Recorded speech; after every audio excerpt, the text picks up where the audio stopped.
5 true scary stories of haunted houses that will terrify you.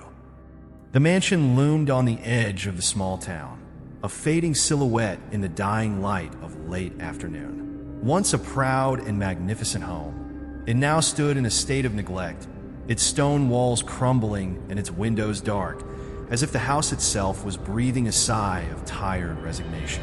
Ivy crept along its decaying facade, winding its way into cracks and crevices, as though trying to reclaim what had once been taken. The house was known to the locals only by whispered names: the Hollow House or the Blackened Manor. Few dared to approach it, and those who did often spoke of an odd, unsettling presence that seemed to cling to the air itself. The mansion had been abandoned for years, perhaps even decades, but it had not lost its aura of grandeur. It still held onto a sense of pride, even in its dilapidation. John and Ellen Miller, along with their teenage daughter Sophia, stood at the wrought iron gates, gazing at the house with a mixture of awe and trepidation. They had recently moved to the town, looking for a fresh start after a series of personal and professional setbacks. The town had seemed small and quaint, the kind of place that would offer them a peaceful life away from the complications of city living. The mansion, with its sprawling grounds and imposing architecture, seemed like the perfect home to begin their new chapter. John, a man in his late 40s with a career that had seen better days, was the first to speak. "It's just an old house, Ellen. Nothing more. It's got character." Ellen, still gazing at the mansion, could see the traces of a once beautiful structure in its bones. She longed to believe that this was the right move for their family. But something about the house unsettled her, a subtle feeling of wrongness, as if the mansion held secrets it wasn't yet ready to share. Sophia, standing between her parents, crossed her arms tightly across her chest. At 17, she was at an age where the world seemed less like a place of promise and more like an endless trap. She had reluctantly agreed to the move, her resentment about leaving behind her friends and city life simmering beneath her silence. The mansion, with its mystery and looming presence, seemed like the perfect embodiment of her own sense of alienation. "I don't know," Sophia muttered, her voice barely above a whisper. "There's something off about it." Her parents ignored her, as parents often do when their teenage children speak in tones they assume are merely a result of rebellion. John smiled at her, brushing off her words. "It's just a house, kid. You'll get used to it." But Sophia's unease lingered, more a gut feeling than something she could put into words. She didn't know why, but she felt watched, felt as though something in the house was waiting for them. The first night in the mansion was quiet, too quiet. The kind of silence that pressed against the ears, making every creak of the floorboard sound louder, every gust of wind outside feel like a whisper at the window. John had gone to bed early, his mind preoccupied with work and the hope that the new town would offer a clean slate. Ellen, too, sought rest, but there was a tension in her shoulders that sleep couldn't ease. And Sophia? She lay wide-eyed in the dark, staring at the cracks in the ceiling, listening to the strange hum that seemed to pulse through the walls. It wasn't the wind. It wasn't the house settling. There was something more to it. That first night, they all heard it. Faint, almost imperceptible at first, like a whisper from deep within the walls. A low murmur, a sound that seemed to come from nowhere and everywhere all at once. It was followed by a soft tapping, like fingers against the wood, barely audible but persistent. Sophia tried to dismiss it, chalking it up to her overactive imagination, but there was a strange compulsion in her to listen, to try and discern its source. The noises came and went, never staying long enough to confirm whether they were real or just figments of the mind. The next night, the noises came again, but this time they were louder, closer.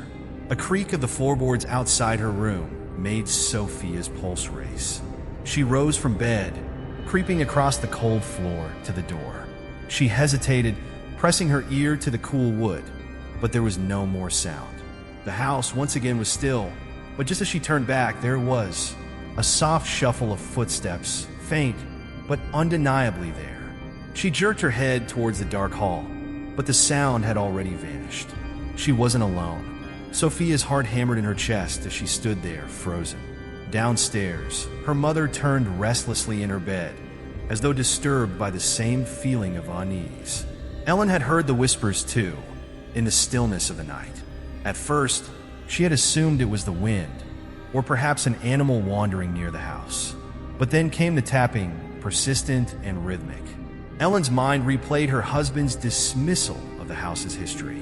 She had tried to assure herself that it was nothing, but deep down, she knew there was something more, something lurking in the mansion, waiting for the right moment to reveal itself. And John? He had dismissed it all as nerves, an effect of the stress they had been under.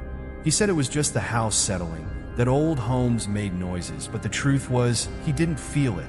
The heavy, suffocating weight of the air, the sense that something was watching them, waiting to make its move. The strange occurrences persisted, growing stronger with each passing night. The house seemed to grow alive, as if it was feeding off their fear, slowly wearing them down, pulling them deeper into its grip.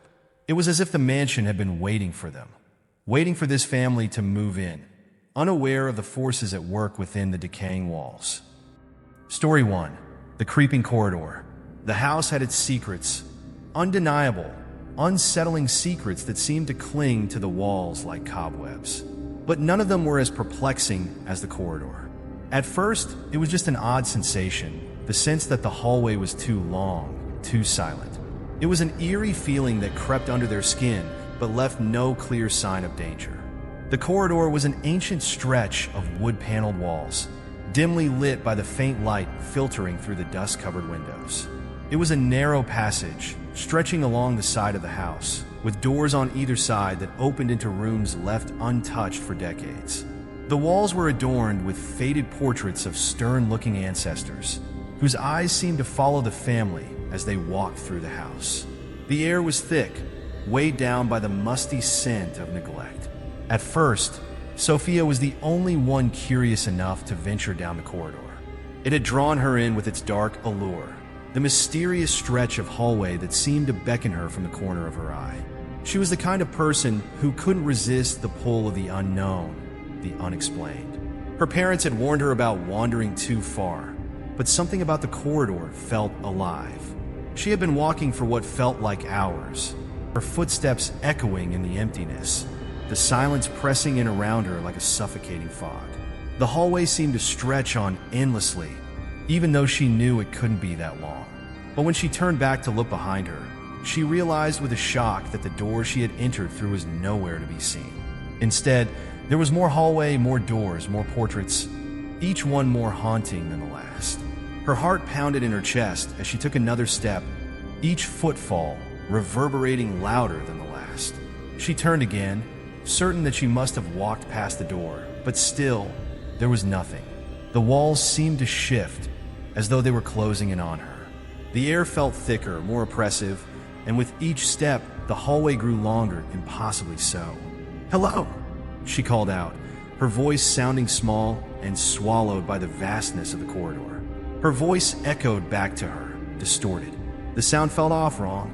She took another step, and another, but no matter how much she walked, it felt as though she was still in the same spot, walking in a loop, retracing her steps. It was then that she heard it. Footsteps. At first, they were soft, distant, almost like a faint whisper in the dark. But then they grew louder, the distinct rhythm of someone else walking just behind her. Sophia spun around, her breath catching in her throat. No one was there. The footsteps continued. Frantically, she rushed forward, her pulse racing in her ears. But no matter how fast she moved, no matter how hard she tried to outrun it, she felt the presence behind her growing closer. The air felt thick, and the temperature dropped as though someone was standing right at her back. She could hear the footsteps now, loud and clear, but still no one was there. Her chest constricted with terror as the walls around her seemed to breathe, expanding and contracting like a living thing. The darkness pressed in on her from every side. She could barely see where she was going, her vision blurred by the panic that set in. And then, just as suddenly as it had started, the footsteps stopped. Sophia froze, her heart racing. She slowly turned around again, her legs shaking beneath her. The walls seemed to stretch further into the distance, the portraits now twisted and grotesque, their eyes filled with an expression of terror she couldn't explain. It was then that the truth hit her. The corridor was alive. She ran, her heart in her throat as she desperately tried to find her way back. But every corner seemed to lead her in circles. She could feel the walls closing in around her, the narrow space becoming even more oppressive. It was as if the house itself was trapping her, feeding off her fear, unwilling to let her escape. Finally, after what felt like an eternity, she saw it. The door. The same door she had walked through at the beginning of her journey. But when she reached for the handle, it was cold, unyielding. The door wouldn't open. Her breath was ragged, and the panic surged within her, pulling her deeper into a state of frenzy. It was then that the final, terrifying realization came crashing down on her. The corridor wasn't just a hallway. It was a manifestation of something darker, something ancient and malevolent. The house had created it, kept it its long, twisted corridor a prison that had never truly let anyone go. Suddenly, the door opened on its own, as if the house had granted her permission to leave.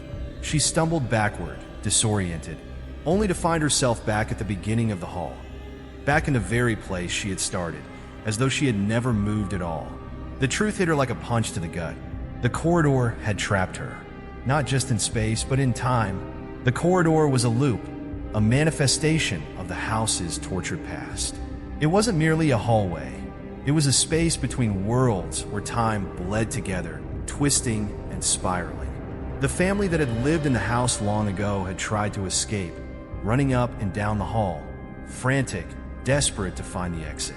They had been trapped, lost in the same cycle, slowly going mad as they realized the corridor was endless. Their energy, their desperation, had left a mark on the house, a mark that remained, looping through time, an eternal prison. And now it had claimed Sophia. The realization was horrifying. The corridor had taken her, just as it had taken so many before her. And now, as she stumbled out of the hallway and into the dim light of the house, she could feel the pulse of its tortured energy, the weight of those trapped souls pressing down on her, watching her, waiting. There was no escape. The house was the corridor, and the corridor was the house, forever entwined, bound by a curse that would never be broken. Story 2, The Secret Passage. John had always been the practical one, the one who dismissed anything that didn't make sense. He was the one who brushed off Sophia's growing unease about the house, chalking it up to the normal discomfort of moving into an unfamiliar place. He couldn't understand her fascination with the strange happenings, dreams, shadows in the corner of rooms, the unsettling feeling that they were being watched. It was just an old house, he told her. Nothing more. But when he discovered the hidden door behind the massive bookshelf in the study, even John couldn't dismiss the oddity of it. The bookshelf had been there since they first moved in, its weathered wood covered in layers of dust. Yet on closer inspection, there was something wrong about it. The edges of the shelf were faintly uneven, as if it wasn't just a piece of furniture, but a cleverly disguised part of the house itself. He had to know what lay behind it. With a grunt, John shoved the bookshelf to one side, revealing a narrow wooden door hidden behind it. It was old, its surface cracked, and the dark wood was worn from age. At first, he hesitated, but his curiosity got the better of him. He fetched a flashlight from the nearby drawer, the beam of light trembling slightly in his hand as he turned the handle and pushed the door open. The passage beyond was narrow, its walls made of damp stone that chilled the air. A faint, musty smell wafted out, and John's heart thudded in his chest as he stepped forward, the door creaking shut behind him. The flashlight's beam flickered slightly, but it illuminated the passage enough for him to see that it stretched deep into the heart of the house. The passage felt different, alive in a way he couldn't describe. The walls, covered in a strange, faintly glowing pattern of symbols, seemed to pulse as if breathing. The glow from the symbols was soft but persistent, casting an eerie light that distorted the shadows. The air grew colder as he walked deeper into the narrow corridor. It was as if the house itself was growing colder with every step he took. John's breath fogged in the air, and the silence pressed in around him. It was thick, suffocating, almost alive. The hairs on the back of his neck stood on end as he continued forward, his footfalls echoing in the dark, hollow space. His flashlight beam illuminated intricate carvings along the walls, ancient symbols he didn't recognize. They seemed to shift and twist, the patterns blurring when he looked directly at them. He paused, the unsettling feeling of being watched creeping over him again. He turned his head slowly, expecting to see his family behind him, but there was no one. The passage was empty, save for the shifting shadows and faint, glowing symbols. A soft whisper reached his ears. At first, he thought it was his imagination, but the sound grew louder. It was a soft, unintelligible murmur, as if voices were speaking just out of reach, their words hidden beneath layers of time. His heart skipped a beat. The whispers echoed, though there was no one else in the passage. The air thickened, and the oppressive silence returned, mingling with the soft whispers. They were growing louder now, impossible to ignore. He spun around quickly, flashlight darting across the walls and floor, but there was no one. The passage was completely empty. He could feel a strange, invisible weight pressing on him. A presence. Something was there, just out of sight, lingering in the darkness. He took a deep breath, forcing himself to continue, but the passage seemed to grow longer the farther he walked. The whispers became clearer, and he could make out fragments of words, voices distant and haunting, like echoes from a forgotten time. Leave, sacrifice, alive, alive. The chill in the air intensified, and John shivered despite himself. The walls were no longer just walls, they were something more. The symbols etched into the stone felt like they were alive, moving, pulling at the edges of his mind. He couldn't shake the feeling that they were watching him, that the house itself was somehow aware of his presence. Suddenly, he stopped dead in his tracks, his breath catching in his throat. A doorway appeared in front of him, where there had been none before. The passage, the twisting maze of stone, had somehow led him to this new, darkened room. The flashlight flickered again, and he could see shadows move across the floor. In the center of the room was a stone altar, covered in dust and cobwebs. But it wasn't the altar that caught his attention. It was the deep, almost nauseating sense of familiarity, as if he had seen this room before in a dream. The air grew heavy with the weight of something ancient, something wrong. He felt his stomach turn. His gaze drifted to the walls, where more symbols were carved into the stone. Some were familiar now, etched in places he couldn't explain. Symbols of ancient rituals, of worship, of dark practices that had been buried with time. He recognized the symbols from old, forgotten texts, from things he had studied years ago, in a time long before he had ever heard of this house. The realization hit him like a blow to the chest. This wasn't just a secret passage. This was a ritual space. The house, he realized, was alive in a way he hadn't comprehended before. It was a place of power, a place where dark sacrifices had been made to keep it alive, to fuel its twisted, unnatural existence. The symbols on the walls, the whispers in the air, they were the remnants of rituals long past, rituals that had bound the house to a force beyond understanding. His pulse quickened as his mind raced. He had to leave. He had to get back to his family, warn them. But as he turned to retreat, he saw it. The passage was no longer the same. The walls had shifted, the path had changed. What had once been a straight corridor was now a maze, the turns and walls twisting in impossible directions. There was no way out.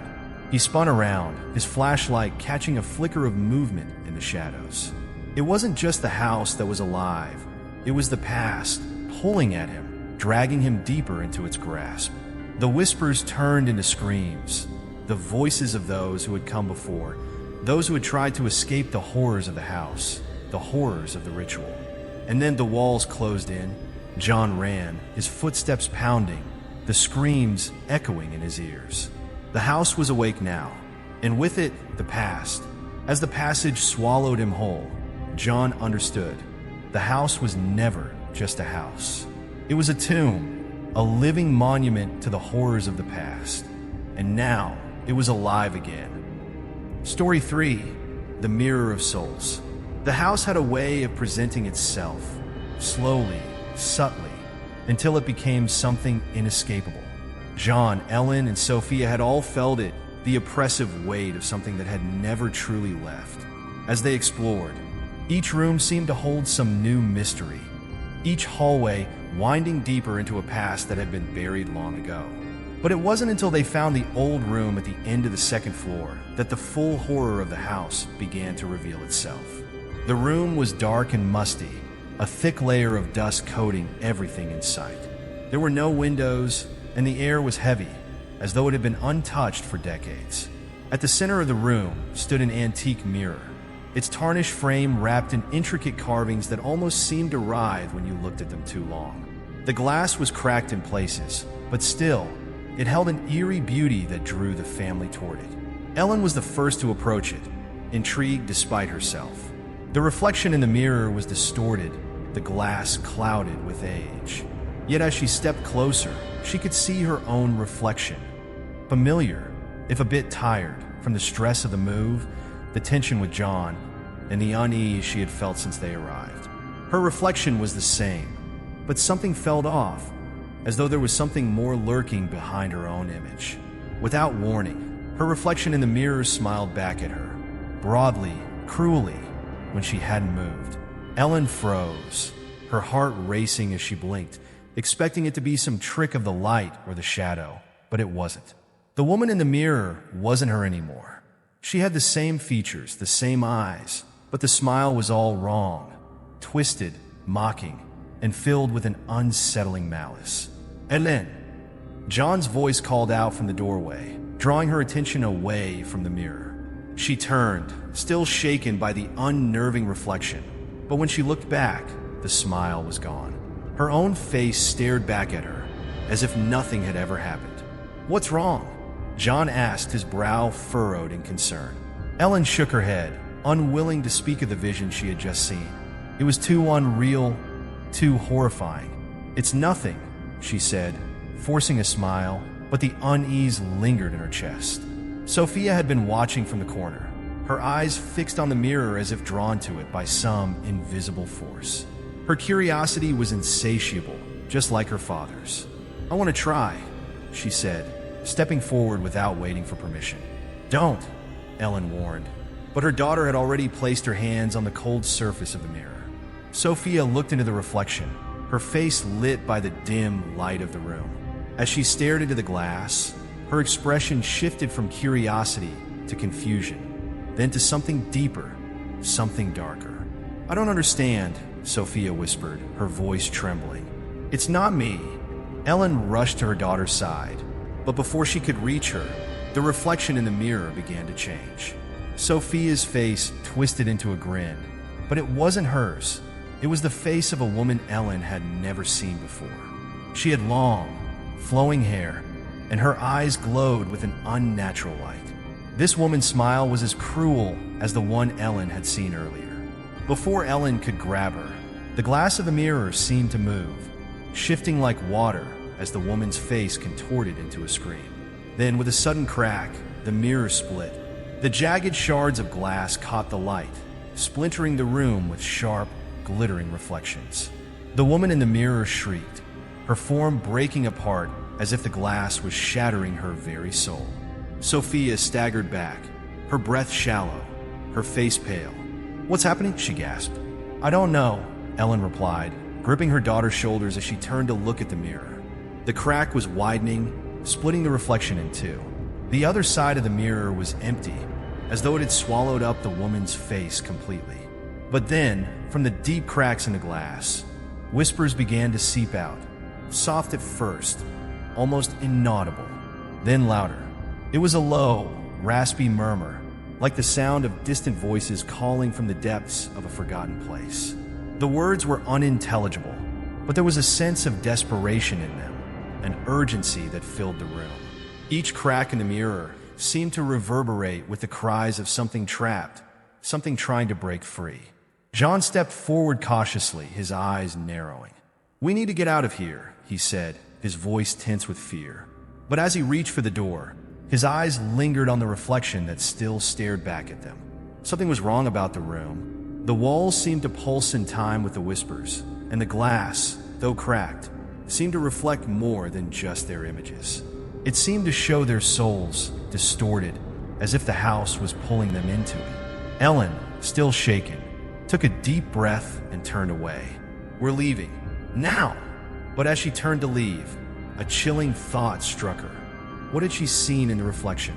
The woman with the twisted smile, the strange feeling that someone else had been looking back at her. Had it been some sort of illusion? Or had the mirror, in its own twisted way, been showing them the truth? The house had been trying to tell them something. It was alive. Later that night, as the family sat together in the living room, trying to shake the sense of dread that clung to them, John couldn't shake the feeling that something had changed within him. The mirror had shown them something they weren't ready to see. Sophia sat by the fire, her hands trembling as she stared at the flickering flames. "I don't want to look at it again," she said quietly. "That mirror, it wasn't just a mirror. It was something else." Hélène nodded. "I know. I saw it too. It was like it showed us our other selves. Our true selves. Or something that had been us." John shuddered at the thought. It was hard to explain, but they all knew one thing. The mirror wasn't just a reflection. It was something much more dangerous. It had the power to pull their souls into the darkness, to trap them in a world of twisted visions and unspoken horrors. But perhaps the worst part of it all was what came next. The mirror didn't just show them the past. It was a gateway to it. The spirits of the past, those who had once lived and died in this house, were still trapped within the glass, their souls waiting, calling, trying to escape.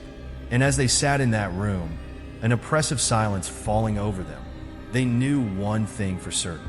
The house had already claimed them. The whispers grew louder, the reflection in the broken mirror clearer. It was only a matter of time before the house would take them, body, soul, and mind, and then they would be trapped forever. Story 4. The Echoes of Laughter. The house had always been quiet, too quiet, some might say. The kind of stillness that settled deep in your bones, suffocating and thick, as though the air itself was reluctant to move. Yet that night it was different.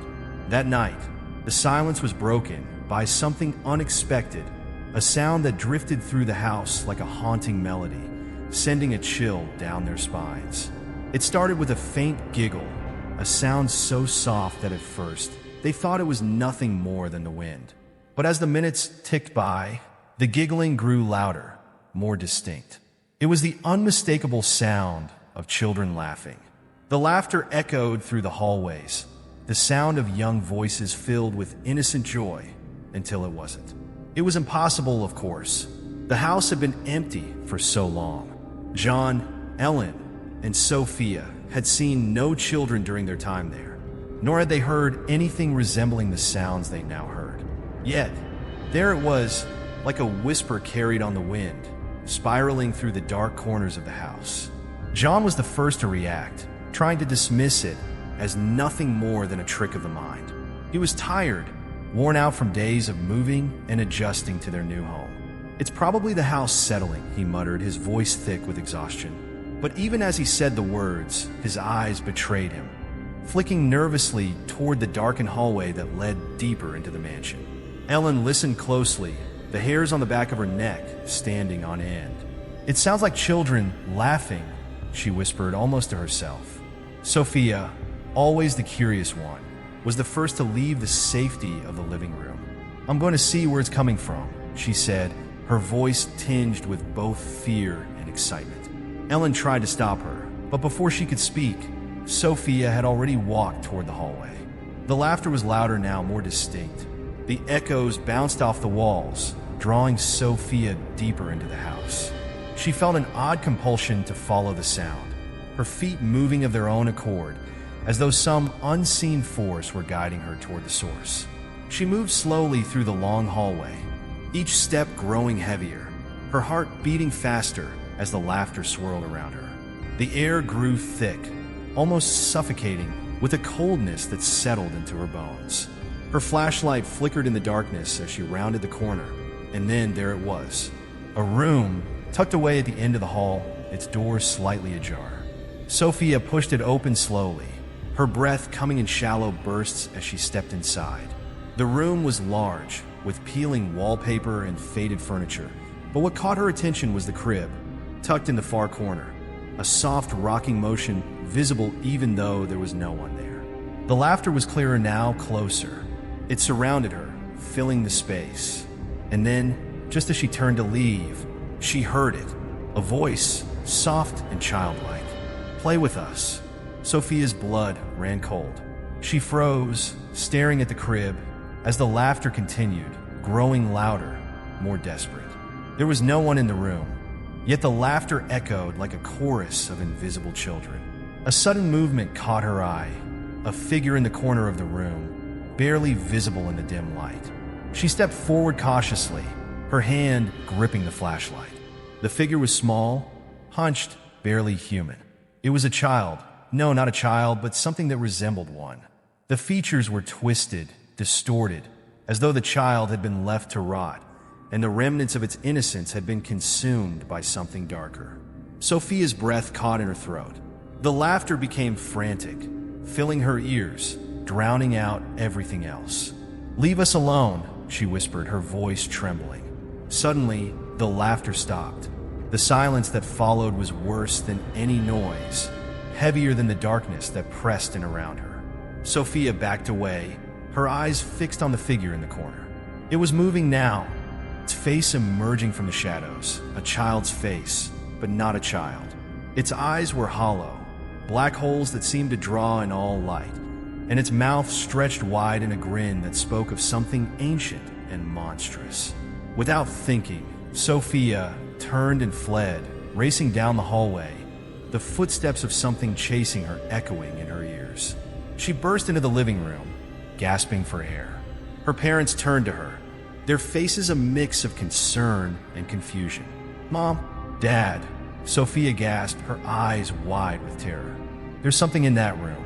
The children, they're not what they seem." John stood and quickly made his way toward the door. "What did you see, Sophia? What happened?" "There's no time," she said, trembling. "We have to leave. Now." Ellen, looking terrified, stood up, but John remained still, his face pale. "What's going on?" he asked, his voice trembling slightly. Sophia struggled to catch her breath. "The laughter. It's them. The children. They're dead, but they're not. They're angry. They want revenge." The air around them grew even colder, and the sounds of laughter slowly began to return, this time mixed with the scraping of something dragging across the floor. "What's happening to us?" Ellen whispered, her voice breaking. The house seemed to shift around them, as if it were alive and waiting for them to make a move. The laughter became louder, more insistent, now echoing throughout the halls. It was impossible to escape it. It was everywhere. Sophia turned to her parents, her expression desperate. They died here. The children, they were mistreated, abused. The house, it's holding them, keeping them trapped. John was shaking his head. "That's not possible. It's real," Sophia interrupted, her voice rising. "I saw them. The children weren't innocent. They're angry, and they want something from us." As they stood frozen in the living room, the laughter grew even louder, so loud that it felt as though the walls themselves were vibrating with the sound. It filled the entire house, echoing through every room and down every corridor. Suddenly, they realized there was no escape. The children weren't calling for help. They were calling for retribution. The laughter intensified until it was almost unbearable, each note a sharp dagger in the stillness of the night. It was the sound of anger, of lives lost too soon, of innocence shattered. The children had been victims, yes, but they were not looking for peace. They were looking for revenge, and the house was their prison, one that would never let them go. Story 5. The Phantom's Lair. The house had been silent for hours, but the air was thick with an unbearable tension. It was the kind of silence that crept into your soul, where every sound seemed magnified and distorted, like the world was holding its breath. Yet for John, there was no escape. He had reached the point of no return. His mind had broken under the strain of the house's relentless grip, the whispers, the shadows, the laughter. It all had become too much. The house had consumed him, twisted his perception of reality until he no longer knew where his own thoughts ended and the house's malice began. Ellen had begged him to stop, to leave, but John could no longer hear her. The pull of the house was too strong. It had chosen him, and now it was time for him to confront the heart of the nightmare, the phantom. Sophia stood at the top of the stairs, watching her father move slowly, deliberately, down the hall toward the basement door. His face was pale, his eyes hollow with the emptiness of madness, and the closer he came to the door, the more the house seemed to close in on him. It was as if the very walls were breathing, exhaling a putrid, rotting air that smelled of death and decay. Every step John took was heavier, as though the floor itself were pushing back against him, reluctant to let him go. No. Sophia cried, but John didn't hear her. He opened the door to the basement, the creaking hinges loud in the silence. A gust of cold air rushed past him, and the house seemed to moan in protest. Down the stairs he went, his footsteps echoing through the vast, dark void of the basement. The air grew colder with every step, until it felt like a frozen hand was clutching his chest, squeezing the breath from his lungs. But John didn't stop. He couldn't. He had to face it. The basement was vast and filled with shadows. At the far end, an unnatural darkness seemed to pulse, a black mass that was somehow alive. It swayed like smoke, swirling and twisting in on itself. Yet it was solid, tangible, and it held a presence that was suffocating. John reached the center of the basement, and then, for the first time, he spoke aloud. "I know you're here. Show yourself." The silence that followed was unbearable. And then, a voice, low and guttural, echoed from the shadows, seeming to come from everywhere and nowhere at once. "You have always known, John." He turned, but there was no one there. The voice came again, this time colder, more menacing. "You have walked the path to your own destruction. The house has chosen you." Suddenly, the black mass before him began to shift, its form warping and twisting as though it was made of smoke and nightmares. Then it coalesced into something grotesque, an entity that was more than just a presence. It was a fusion of every horror the house had witnessed, a nightmare made flesh, a distortion of the past. It was not a single figure, but a shapeless thing that seemed to consist of many faces, many bodies, each one a fragment of all the pain and suffering the house had consumed over the centuries. John's heart raced, and he staggered backward, his mind swirling with a mixture of terror and fascination. The entity loomed before him, its countless eyes glinting with malice, its mouth opening wide, revealing sharp, jagged teeth that seemed to stretch unnaturally. It did not move in a way that could be described. It seemed to ripple, undulate, like an endless series of horrors that had become one. "You hear the phantom?" John whispered, his voice trembling with fear. Yet there was something else in his tone. Curiosity, perhaps, or even a sick sense of reverence. The entity's voice was like 1,000 whispers all at once, a sound that crawled under John's skin and twisted his insides. "I am the house, John. I am the keeper of its history. I am the culmination of every sin, every crime, every terror that has been committed here. I am the fear you feel, the terror that grips you." The basement seemed to close in on him, the walls stretching and folding, as if the house itself were alive and feeding off his fear. John's pulse quickened. He could feel the weight of the entity pressing down on him, suffocating him. "No," he said, shaking his head, trying to push the fear away. "I won't be a part of this." "I won't. You have already become part of it," the phantom whispered. "The house chooses. It always has, and it always will. You were never meant to escape, John. You're a link in the chain. You always were." John's hands shook as he gripped the flashlight tighter, the beam flickering in the darkness. The phantom's eyes gleamed brighter, and the shadows around John seemed to move, pressing in closer. He realized then that this was no ordinary entity. The phantom was not a single being. It was the embodiment of all the evil that had been committed within the house over the centuries. It had been feeding on fear, on pain, on suffering, growing stronger with every passing year, every new victim. The house had become a vessel for its hunger. "I'm just one of many, aren't I?" John muttered, his voice breaking. The realization struck him like a blow. The house had always chosen. It had always manipulated the people who came to it, feeding on their fears, twisting their minds, and ultimately turning them into vessels for its eternal cycle of terror. The house had lured them all here, one by one, using their weaknesses and desires, feeding on their vulnerabilities until they were nothing more than another part of its unholy collection. The phantom seemed to smile, its face stretching unnaturally wide. "Yes, John, you are nothing more than another offering to the house. It has been feeding on your fear, just as it has fed on all who have come before you. And now, it is your turn to serve." John tried to turn away, to run, but the basement walls closed in, the shadows wrapping around him like chains. He couldn't escape. There was no way out. The phantom, the house, it was all one and the same. It was a living, breathing thing, feeding off their suffering, trapping them in a cycle that could never end. "Please," John begged, falling to his knees. "I don't want this." But the phantom's voice was cold, final. "You have no choice. You are part of it now. And when you are gone, the house will choose another. It always chooses." As the walls of the basement seemed to close around him, John's mind shattered. And in his final moments, he realized that he had never been in control. The house had always chosen. It always would. And it would continue its cycle of terror, feeding on the fear of those who were foolish enough to believe they could escape. The basement was silent once more, but the house had won. The oppressive silence of the house weighed heavily on the family. John was gone. The house had claimed him, just as it had claimed so many others before him. Ellen, Sophia, and the rest of the family had borne witness to horrors beyond comprehension. Each story, each discovery, unfolding like the chapters of a cursed book.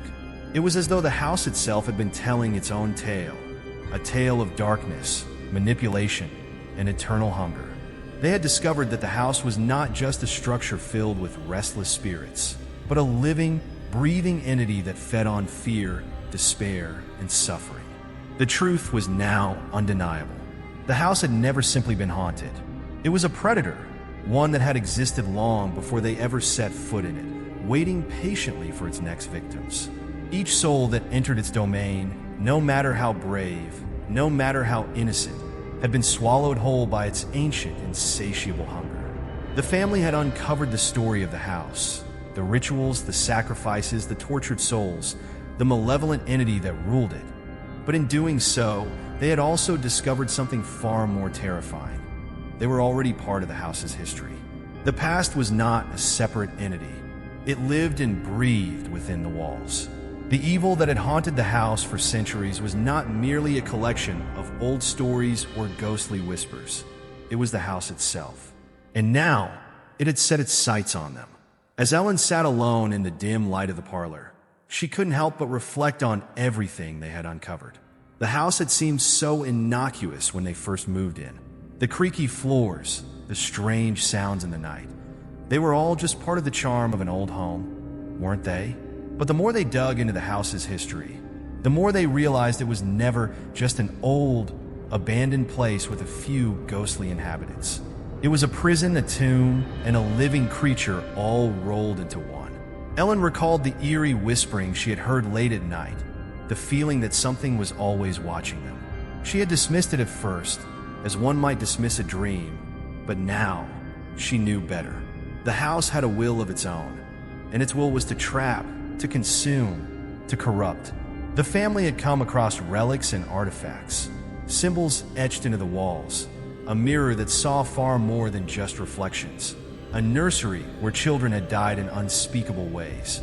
But each discovery only peeled back another layer of the darkness that had lived there for centuries.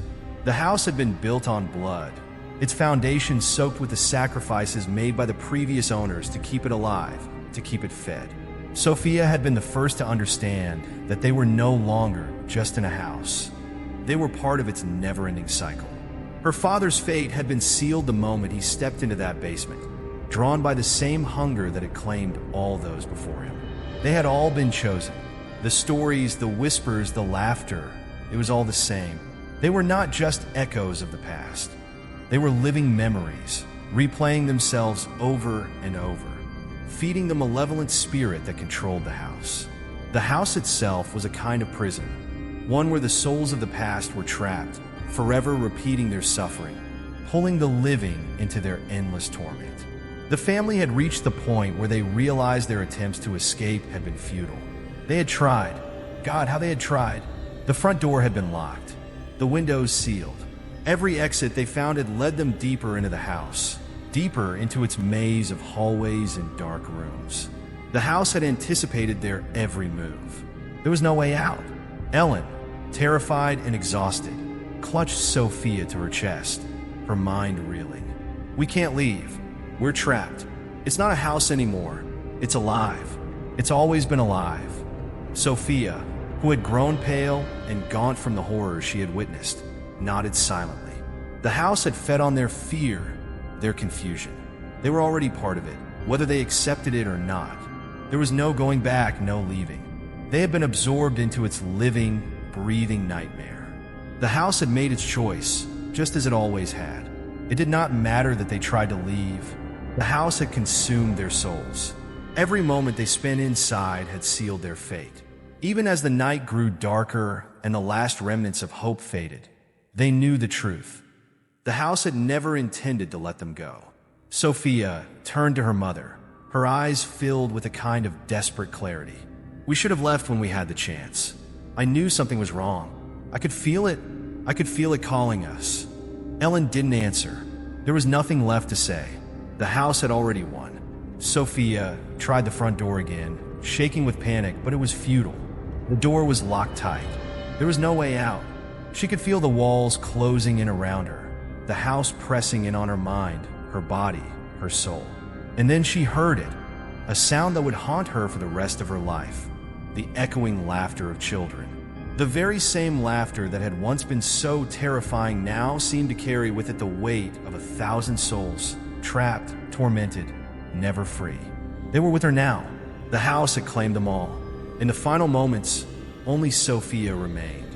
The house had claimed the rest, their souls absorbed into its unholy depths. She had been left behind, a living witness to the horror that had unfolded within these walls. But she was no longer the same. The girl who had once dreamed of escape, of a life beyond these walls, was gone. She had seen the truth.